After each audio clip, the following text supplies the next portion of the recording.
На беларускім рынку працадаўцы адчайна шукаюць кадры. Аднак з другога боку афіцыйнае беспрацоўе неўмольна расце. Да пачатку чэрвеня ў цэнтрах занятасці зарэгістраваны ўжо 4000 чалавек. Амаль удвая больш, як у студзені. Тым часам наймальнікі заявілі пра больш як 216 000 вакансіяў. Асабліва востра не стае рабочых прафесіяў. Яны складаюць 2/3 ад агульнага попыту. Некаторыя гатовыя нават даваць жытло, абы знайсці людзей. Улады ж бачаць рашэнне праблемы ў працоўнай мабілізацыі і працягненні мігрантаў. Ад Лукашэнкі неаднаразова чуліся гучныя заявы пра магчымы прыезд да 150 000 спецыялістаў з Пакістану. Аднак пакуль на месцах рэйды міліцыі па так званых дармаедах і заклікі больш актыўна шукаць працу.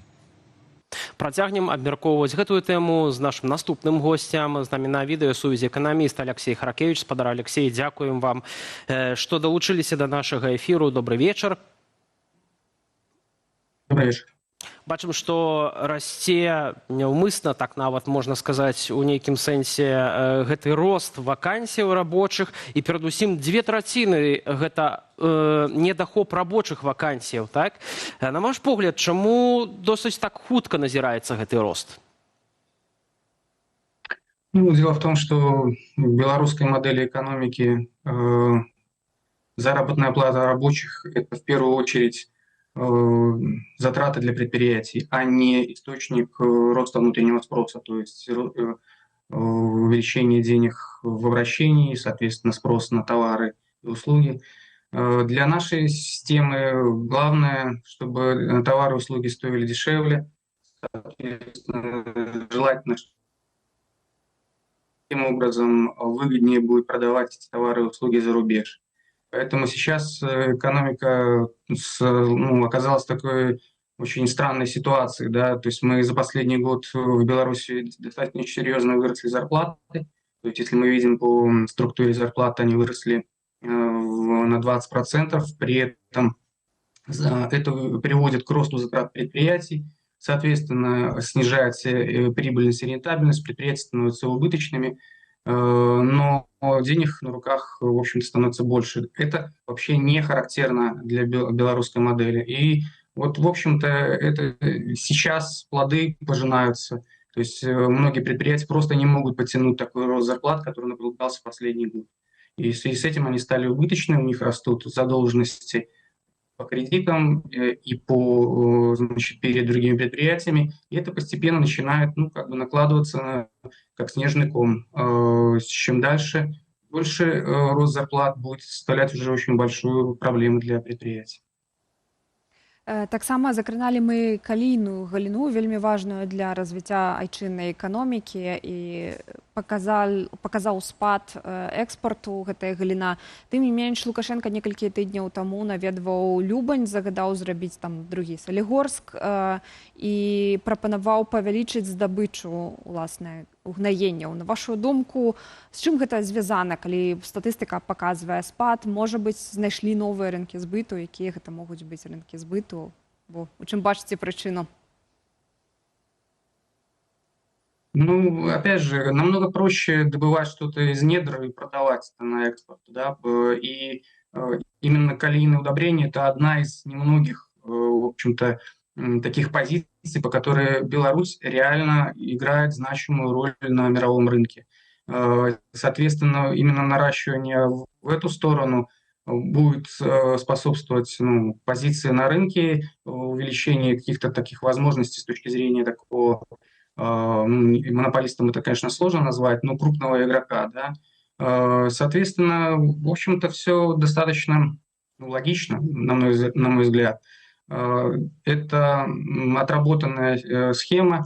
Несмотря на то, что уже многие годы на Беларусь накладываются санкции, мы видим, что потока полностью не пресечено экспорта калийных удобрений на экспорт, причем в разных направлениях. Да? То есть поэтому это направление одно из самых перспективных для белорусских действующих властей.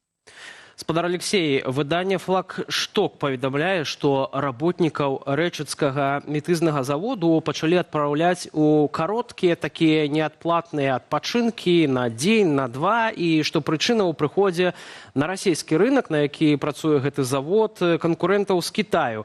І кинули завод, як паведамляе нас крыніцаў «Флагштока», ажно на 6-7 мільёнаў долараў. А сеў збыт, аднак скарачаць людзей не жадаюць і чакаюць, пакуль людзі самі звольняцца, бо не хочуць выплачваць кампенсацыю. І многія сыходзяць. Ці насамрэч, на ваш погляд, вось менавіта так можа выглядаць сітуацыя цяпер на шмат якіх прадпрыемствах, калі людзей проста скарачаць не будуць, каб не псаваць вось гэтую статыстыку, а людзі самі будуць звольняться, бо будут отправлять вот такие отпочинки? Наши власти очень серьезно относятся к показателю увольнений. Да, вот,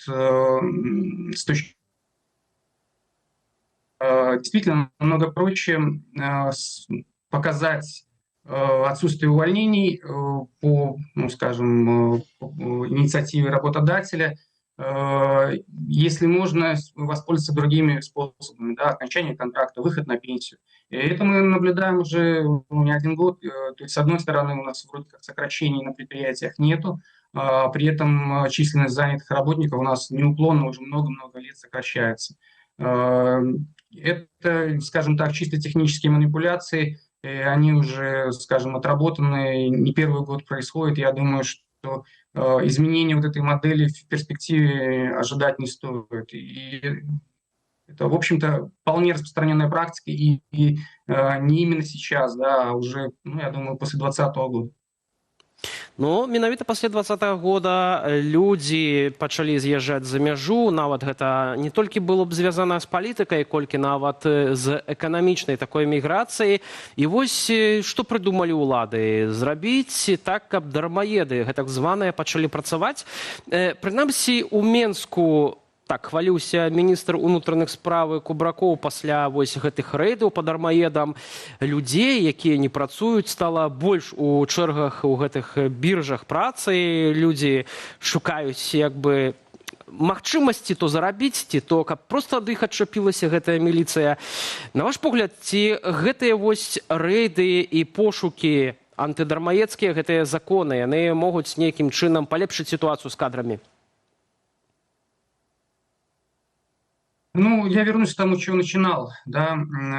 То, что в белорусской системе нужны дешевые работники. Им, в общем-то, лучше даже нанимать там пакистанцев, других каких-то там гастарбайтеров, условно говоря, чем белорусов, если это способствует сокращению затрат на производство.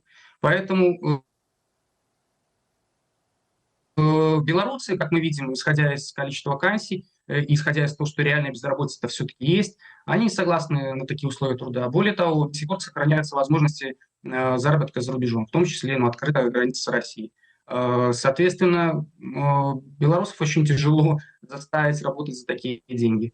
Но есть другие возможности, да, и вот мы видим, что силовые структуры начинают все больше, более активно использовать. Это выявлять тех, кто, может быть, опять же, работает за рубежом, но никак об этом не сообщает в Беларуси.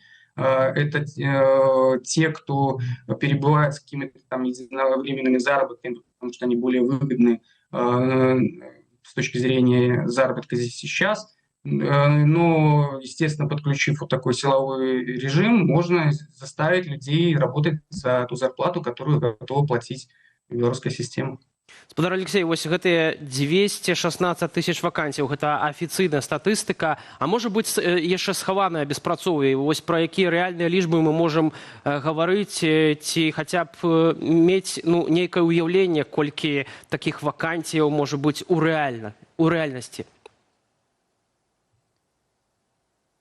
Ну, тут, наверное, не столько говорить о вакансиях надо, сколько о количестве людей, которые не работают и не ищут работу. Да?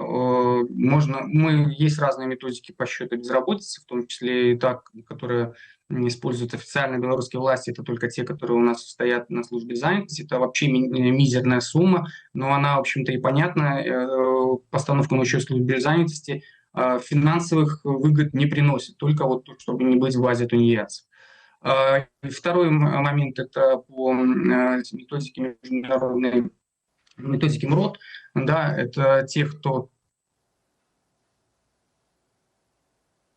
Как меня слышно? Так, спадар Алексей, мы вас чуем.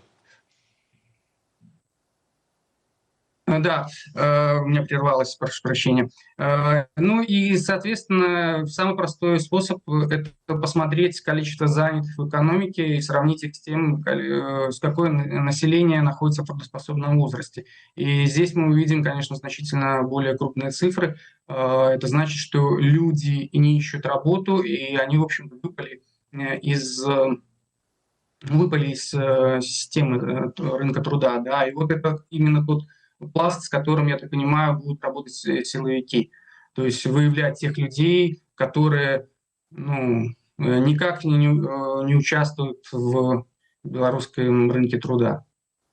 Атрымоўваецца, што замест плённых захадаў, якія маглі бы развязаць гэтую праблему, улады шукаюць старымі шляхамі, як гэтыя кадры, гэтыя вакансіі напоўніць. Дзякуй вам вялікі за гэтую размову. Алексей Харкевіч, эканаміст, быў з намі на відэасувязі.